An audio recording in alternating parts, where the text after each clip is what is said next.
Hi, thanks for watching the first video about the Mexican flag being used at protests. That meant a lot, all the very positive feedback that I received. And before I spoke on this next topic, I wanted to make sure that it was relevant. I wanted to wait to see if the Marines would actually be deployed to Los Angeles, the 700 Marines that are now here. And since then, my social media has been flooded with videos of people saying that protesters have messed around and now they're going to find out. It's mostly guys in sunglasses and backward hats wrapping their aggression in patriotism, saying that the Marines are here in Los Angeles now going to clean up the streets. I live in Los Angeles, about 5 minutes away with no traffic from downtown. In some videos, this is what bothered me, that in some videos, even men in uniform echo the same threat. The threat is, it's not just any Marine unit, it's the 2nd Battalion, 7th Regiment, a unit trained specifically for lethal precision in urban combat zones abroad. And they're being deployed here, not overseas, not in combat zones, but right here on American soil, against the wishes of the governor of California. That's not just reckless, it's illegal by design. I'm going to share with you two stories, two true stories, and then one hypothetical. Since 1878, the Posse Comitatus Act has drawn a line between military and civilian life. It was passed to stop exactly this: federal troops used as domestic enforcers. Yet, so many people are talking about the Marines in Los Angeles like they're ordering a pay-per-view. But if they're asking for that show, then they should know what they're really buying tickets to. What happens when that appetite is satisfied? Because we've been here before as the United States, when Americans thought they wanted to see that kind of show. The first time it happened was the first major battle of the Civil War, Bull Run, July 21st, 1861, when spectators laid out blankets on a hill to watch the North and the South collide.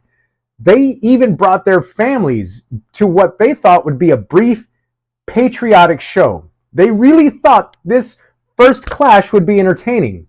Instead, what they saw was smoke from muskets. They saw boys shot in the stomach, coughing blood into the grass, limbs torn off by cannonballs. They heard screams. They saw men barely older than their sons stumbling through the field, crying for their mothers. And once the shock wore off, their picnic turned to panic. Now, we're not talking about 19th century muskets or Civil War cannons, but the horror never changes. The reaction is the same. That part never changes. What they saw in 1861 wasn't a performance. It was war. Not controlled, not precise, not patriotic, just ugly. And that spreads. Once you see it, you can't unsee it.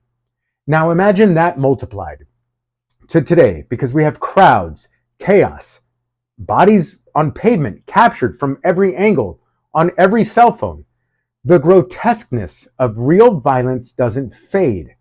Ask anyone who's ever driven by a car crash and caught a glimpse of someone twisted, mangled, unmistakably gone. That image does not leave your mind. It sits there and it stains you. And if you're asking for this, you're asking to be haunted. And what those people are really asking for, whether they'll admit it or not, isn't control, it's spectacle. It's not about security, it's about submission. It's about sending a message. And once that message begins, nobody gets to choose who bleeds. Now, you might say, the Marines won't fire on civilians, but restraint relies on perfect discipline, perfect conditions. History doesn't unfold in perfection. It unfolds in fear, in noise, in chaos. And you might argue that they're here just to scare people straight. But fear doesn't create peace, it creates panic. It hardens the opposition, it escalates. That's how moments turn into movements. That's how protests become revolution.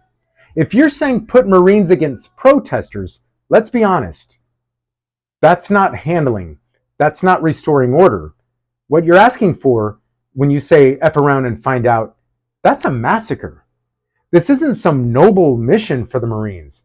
They are trained for full-scale combat against enemies, military enemies. not protesters with cardboard signs and chants. They're here with armored vehicles against protesters. And you can say that that's too far. You could say that they'll show restraint, but history doesn't bend toward restraint when fear is in the air and when fingers are on triggers. We've seen it. And here comes fact story number 2, Boston, March 5th, 1770. Snow on the cobblestones, tension in the air. A crowd of colonists, angry and loud, shouting, protesting. And standing in front of them is their government, British redcoats, muskets in hand. And in that crowd, Crispus Attucks, a black man, a working man, one of the first to stand and the very first to fall, shot dead on American soil. That day became known as the Boston Massacre, and Crispus Attucks, the first casualty of the American Revolution, because that one shot crossed a line the country couldn't uncross. Of course, this context is different, but the pattern remains. When governments meet protest with military force, it's not order they preserve, it's control they lose. All it takes is one shot, one image, one name, and just like that, you're no longer watching history. You're living inside of it. And the ending doesn't go how you think it will. You might assume the first casualty will be an undocumented migrant, that it'll fit some imagined narrative. But that's not how it usually happens. It's never who you expect. So let me give you a preview, and here's the imagined hypothetical scenario. It's a high schooler, 17, exercising his right to free speech, holding a cardboard sign, shot on live TV, his parents in shock, people screaming, and everyone's phone still recording. I don't speak about this in the abstract because I have a son, and I've taken him to protest. He went to one today. I've stood next to him while he held a sign, while he raised his voice and exercised his right as an American. And if someone opened fire on that crowd, on him, I wouldn't be thinking about politics. I'd be thinking about the sound a body makes when it hits concrete. I'd be thinking about whether I'd ever hear my son's voice again. But when a moment like that happens, that video will outlive everyone in the frame. It'll play for generations. And that will be the moment when your phone stops feeling like a shield. That's the moment everything changes. Once force is used, the ones who cheered won't be able to shout over the fallout because it won't be called a disagreement. It won't be called restoring order. They will call it what it is, a massacre. When government soldiers kill citizens in the street, it's not enforcement, it's not security, it's slaughter. And history never forgets. So, to those people I say, cheer. Cheer for the military to step in. Keep posting your F around and find out memes. But when it happens, when you see someone's daughter on the ground or hear someone's son scream for his mother, that image will live in every feed on every screen forever. That clip will never stop playing, and you will be haunted. Once a bullet tears through the chest of a protester, a student, or a child, the few, the proud, will never mean the same. The Marines will no longer be a symbol of strength. They'll be a symbol of what we lost. This whole thing isn't a pay-per-view. It's not a movie. What I'm giving you is a warning, because it's no longer just politics.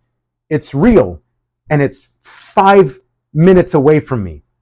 Once violence is unleashed, no one controls where it lands. And once it begins, you don't get to pause it. You don't get to turn it off. You don't get to unsee it. And once that first shot is fired, the story changes forever. Not because we didn't see it coming, but because we did.